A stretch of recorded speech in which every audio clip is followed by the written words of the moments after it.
Muchas gracias. Bueno, como todos, gracias al Departamento de Informática de Hospital Italiano, Cintia, que me ha invitado. Y bueno, lo primero que quiero decirles es, mucho de lo que voy a decir ya lo dijeron, entonces lo vamos a tratar de reducir. La primera pregunta. ¿Cuántos hay acá que son de empresas financiadoras? Bueno, ellos se pueden ir porque lo que voy a hablar no les va a interesar. Bueno, la primera pregunta que me hice fue, ¿qué querés, Cintia, que venga y hable? La visión de los médicos auditores sobre los informes médicos. Entonces, también tuvimos que pensar, no mucho, porque es la tarea nuestra de todos los días, pero la primera pregunta que me quiero hacer es ¿qué es la auditoría? Porque primero tenemos que saber, para entender qué es lo que hace el médico auditor, ¿qué es un médico auditor? Muchas veces hice esta pregunta en algunas charlas y me dieron cualquier respuesta, así que no les voy a hacer la pregunta y la voy a empezar a desarrollar. La auditoría médica comienza a principios del siglo XX, donde comienza a hacer, por medio de un médico estadounidense, Flexner, unos informes sobre los estados de los pacientes en los postquirúrgicos. A partir de ahí comienza lo que es la revisión por pares. Y la auditoría médica se basa en ese momento, en lo que era la revisación de los datos de las historias clínicas para evaluar el comportamiento de los médicos. Posteriormente va evolucionando esta auditoría, y la auditoría ya empieza a cambiar a mediados del siglo XX, donde empieza a tomar diferentes especialidades para que se incorporen, y ya deja de ser lo que es auditoría médica y se transforma en lo que es auditoría clínica, donde intervienen diferentes actores. Para muchos esa auditoría clínica puede transformarse en auditoría de la salud. Pero vamos a dar una pequeña definición de qué es la auditoría médica basada en este concepto más moderno. Es una especialidad médica no asistencial, eso es lo primero que tenemos que entender. Así como la informática no es asistencial, no atendemos pacientes, tampoco lo hacemos los médicos auditores. ¿Qué nos basamos? En la evaluación sistemática de la calidad de la atención médica, la gestión de los recursos, la eficiencia, la eficacia. Y tenemos la finalidad de buscar deficiencias en el sistema para corregirlas. ¿Todo en beneficio de quién? Del paciente. En una definición más moderna, se incorpora una trilogía que fue desarrollada por un médico que se llamaba Avedis Donabedian, que se llamó la estructura, el proceso y el resultado. La auditoría se basa en abordar todo a través de estructura, proceso y resultado. Y ver también cómo impactan los equipos multidisciplinarios en el proceso de atención.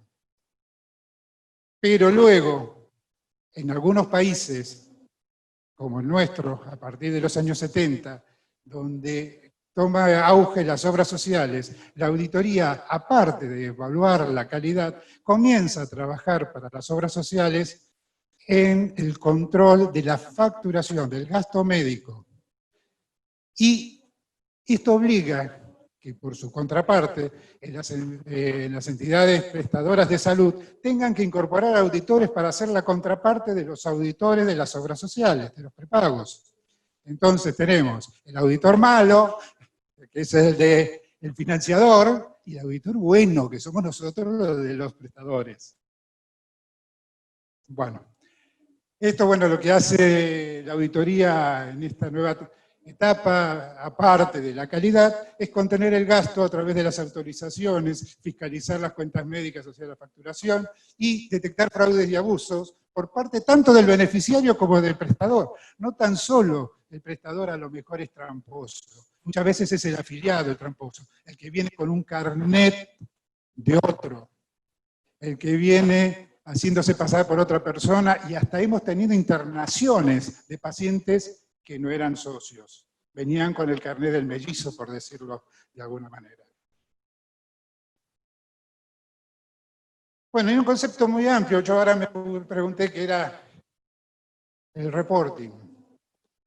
Encontré muchas definiciones, pero la más simple, no desde el punto de vista informático, sino desde el punto de vista médico, es un informe sobre un estado algo particular de la salud de un paciente. Y dentro de esto podemos encontrar laboratorios bioquímicos, anatomía patológica, endoscopías, cualquier cantidad de estudios hechos por las diferentes especialidades.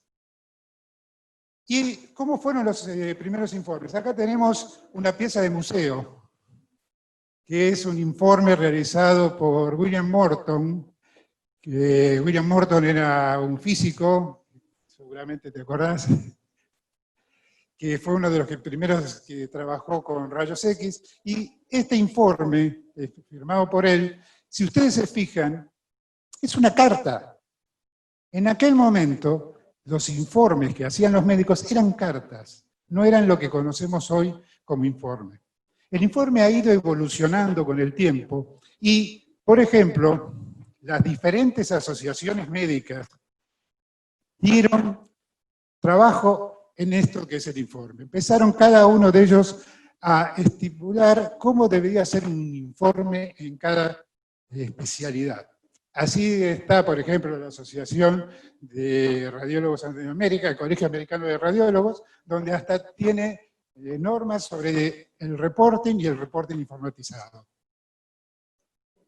Y esto es lo que es ahora un reporting nuevo, que ya lo vemos de otra forma, ya no es una carta entre médicos, ya tiene otra cosa. Acá, por ejemplo, vemos un informe de anatomía patológica, donde en el desarrollo de ese informe ya hay dos cosas.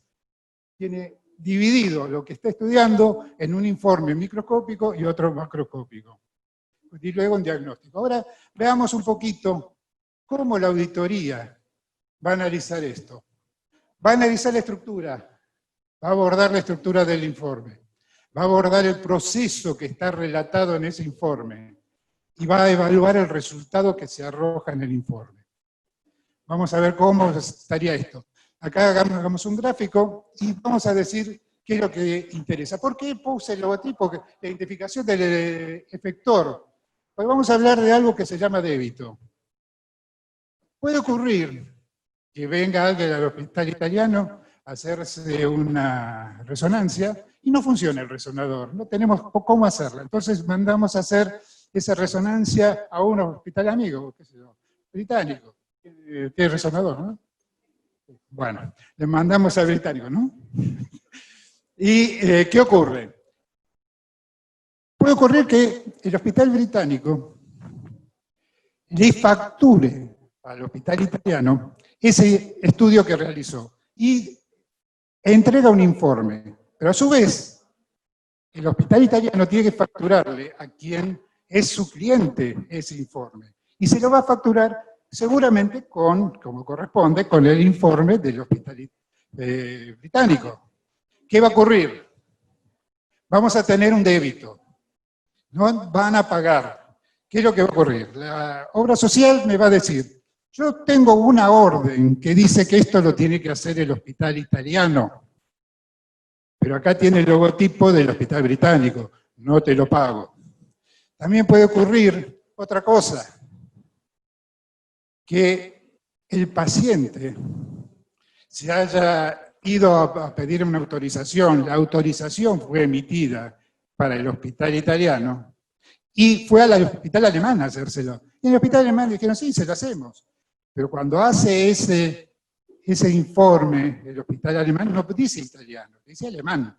Y cuando factura el alemán, factura con una orden que dice para el hospital italiano. Esa discrepancia entre autorización y logotipo del informe hace que no le paguen al hospital alemán.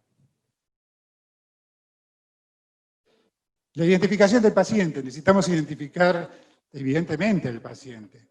Nosotros podemos tener diferentes datos para identificar. Es importante la fecha de nacimiento, la edad, porque hay estudios que guardan su relación con la edad del paciente o del sexo del paciente. Como también otro dato que puede estar es la cobertura, pero no es tan necesario. Dentro de los datos que tiene que haber del estudio, es importante que figure cuál es el servicio que realiza el estudio. Por ejemplo, tenemos diagnóstico por imagen, pero tenemos un servicio de ecografía, uno de resonancia, que figure el título, cuál es el informe, el servicio que pertenece a ese informe. La ubicación del paciente es importantísimo. ¿Por qué? El paciente puede estar en terapia, puede estar en el piso, puede estar en quirófano. ¿Por qué es importante? A los fines de la facturación.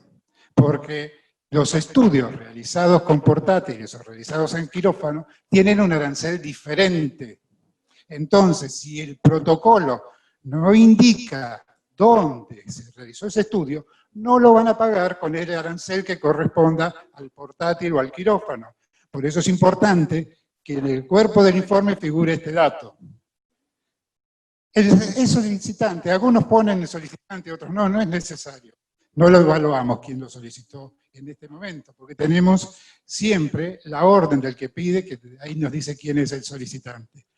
Si es intervencionismo el estudio, tiene que figurar quién es el que hace el procedimiento, y si tiene un ayudante, quién es el ayudante. ¿Qué equipos se utilizan en la realización del estudio? Tiene que estar detallados. Por ejemplo, si se hace un Doppler, tiene que decir ecógrafo Doppler de tales características. La fecha de realización, acá el tema de fechas es un tema importante, porque tenemos varias fechas que podemos encontrar en un informe, pero hay dos fechas que son muy importantes. Una, en la realización del estudio, la toma biopsia, esa fecha es importante. Y la otra fecha, de mayor importancia, es la fecha en la cual se hace el informe y se le comunica al médico el resultado del informe. ¿Por qué? Vamos a pensar en un paciente que está internado y tenemos un proceso en el cual se hace el estudio, tiene una demora y un proceso de varios días, y cuando se obtiene el resultado final de esto, ahí es cuando el médico se entera. Entonces puede venir el auditor, si yo no le di esa fecha, confundirse y decirme, el auditor del financiador, ¿no? Venir y decirme, yo te voy a debitar 5 días de internación porque no hiciste nada. No sé, ¿cómo que no hicimos nada? No podíamos hacer nada. Si acá tenés el informe. No, el informe lo tengo 5 días después. No podemos tomar decisiones con algo que todavía no tenemos. Entonces es importante que quede reflejada esa fecha. Y de esa forma, evitar un débito. Después la otra parte es el cuerpo del informe, que después vamos a seguirlo en otra. Las conclusiones, o sea, la impresión diagnóstica, las sugerencias, en la parte de recomendaciones, y las indicaciones post-procedimiento que se le dan al paciente. Y luego puede haber un link de imágenes. Tiene que estar la firma del profesional con aclaración de matrícula, nombre y apellido. Y la fecha en que se firma el informe, que en teoría la fecha de firma del informe es la fecha que se termina de hacer el informe y la fecha en la cual el médico tomaría, o a partir de esa fecha, tomaría conocimiento de lo que pasó. Bueno, la evaluación del proceso. Tiene que estar la preparación previa que se le hace al paciente. El paciente que se le hace un colon por enema, un paciente que se le hace una videoendoscopía, ¿qué preparaciones recibió el paciente? Si hay anestesia, sedación, tiene que estar detallado en el protocolo, o bien tener un protocolo anexo por el profesional que hace esa anestesia o esa sedación, donde esté detallado los medicamentos utilizados, las dosis, concentración, volumen, y las reacciones o complicaciones que ocurrieron por la administración de esos medicamentos. Los contrastes, la vía por la cual se administra el contraste, endovenosa, oral, qué droga se utilizó, qué medicación coadyuvante se requirió. Porque todo esto termina siendo facturado y aparte es parte de lo que le estamos dando al paciente y de lo que le pueda ocurrir al paciente con todo esto que le estamos dando. Necesitamos que también esté detallada la dosis, concentración, volumen, reacciones. El paciente pudo haber hecho una reacción alérgica al yodo. tiene que estar desarrollado en algún lado, en algún documento anexo o dentro del mismo protocolo que ocurrió una reacción alérgica y cómo se salió de esa reacción del paciente. Los informes de anatomía patológica deben indicar siempre la cantidad de muestras que han sido enviadas a la anatomía patológica, de ser posible, de dónde provienen esas muestras, y cada una debe mencionar si se realizó más de un corte, si esas muestras han sido tomas seriadas, y cada muestra la cantidad de cortes que se le hizo a eso. ¿Por qué? Porque también determina la facturación. También va a determinar a la facturación. La falta de ese detalle puede ser origen de un débito. Hay que prevenirlo. Laboratorio bioquímico, bueno, siempre tiene que decir cuál es la muestra, sangre, orina, líquido cefalorraquídeo, cuál es el estudio que se hizo, qué método se utilizó, los valores de referencia, ya, el valor del estudio que le dio al paciente. Endoscopías, el detalle del procedimiento con descripción de las lesiones, tamaño, forma, localización, indicar si se hace toma de biopsia, de qué cosa se biopsió, qué cantidad de tomas, tamaño y características. Como mínimo tiene que estar en el protocolo de endoscopías. Intervencionismo, ya lo dijimos antes, vía de acceso, si se ha colocado un implante, si hubo pérdida sanguínea, estimar la pérdida sanguínea que pudo haber existido. Tiene que estar el detalle de los hallazgos, los que nosotros encontramos. El paciente tiene que estar todo detallado perfectamente. Se debe describir la zona anatómica, aspecto y medidas de lo que se encontró. Si se hizo una toma de biopsia, cantidad de muestra, lugar y toma, insistimos con esto porque es importante, muchas veces no lo ponen. Diagnóstico por imágenes, hallazgo o ausencia en cada una de las fases del estudio, por ejemplo, resonancia, tomografías con contraste, resonancias, perfusión, difusión. Todo tiene que estar bien detallado en cada una. Si no hubo, por lo menos debe decir en cada una por separado que eso existió. Por ejemplo, un tema de que siempre hablábamos, los cortes. Hay una vieja tradición ya de hace mucho tiempo, que cuando se pedía un estudio contrastado y simple en resonancia, pagaban nada más que el estudio por uno, y no lo pagaban por dos, porque decían que en realidad si el estudio tenía 400 cortes, hacían 200 cortes con contraste y 200 cortes sin contraste. Entonces, la forma de poder defender esa situación es que el estudio diga la cantidad de cortes en cada una de las fases realizadas. Eso es prevención. Los electroencefalogramas prolongados, que duran más de un día, no poner se hizo de tal día a tal día con un resultado final. Cada día, ¿qué se halló en ese electroencefalograma? ¿Cómo estaba el paciente? ¿Qué reacciones tuvo cada uno de esos días? Aunque no las haya tenido, no haya tenido nada, hay que poner día 1, día 2, día 3, que no haya pasado nada. No podemos decir durante los 5 días nada, tienes que detallar día por día. Si hay dificultades durante la realización de los procedimientos, tienen que estar detalladas. Tienen que identificarse los factores que pueden limitar la sensibilidad y especificidad del procedimiento. Si haces una resonancia y tiene brackets. Detallar causas que se hizo para superarlas, cosas que se hicieron para superarlas. En las consultas planeadas en el pedido del estudio deben ser respondidas. Si el médico le dice, quiero ver qué pasó en tal zona anatómica, la tienen que fijarse. Si hay un diagnóstico presuntivo, hay que centrar el estudio en el diagnóstico presuntivo. Comparación de datos. De existir estudios previos y de estar disponibles, debe haber comparación entre ambos resultados. Informar el estado del paciente al terminar el procedimiento y cómo egresa.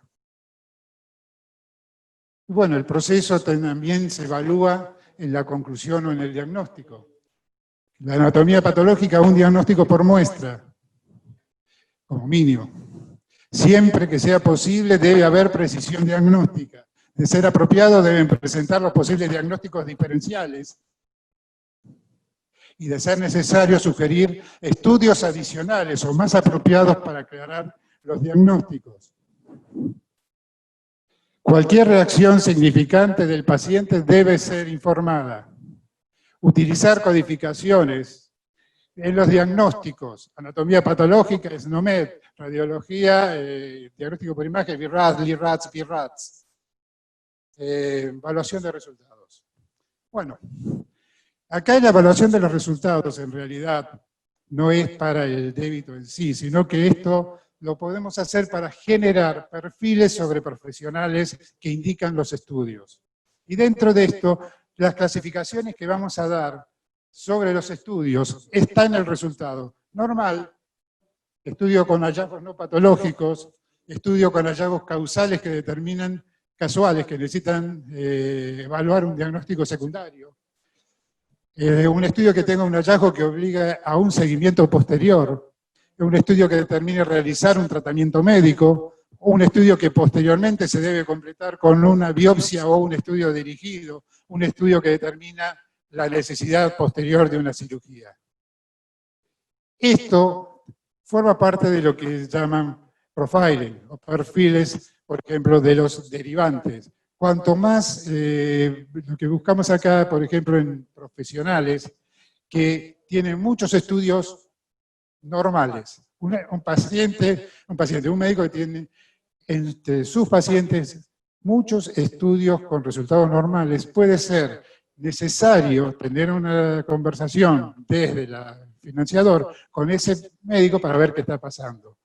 Puede ser que sea parte de un screening, bueno, lo vamos a entender, pero si el paciente dice, el médico dice que tiene un síndrome meniscal o una patología X, y resulta que es reiterativo en esos resultados normales para ese tipo de patologías, posiblemente signifique que esté haciendo mal la semiología. Entonces ahí alguien va a tener que hablar con ese profesional.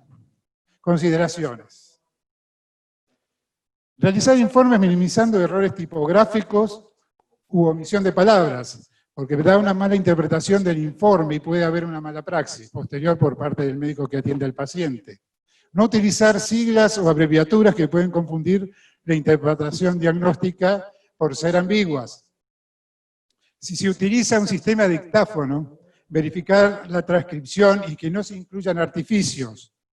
Muchas veces en los dictáfonos quedan abiertos y quedan escritas palabras que no corresponden al informe.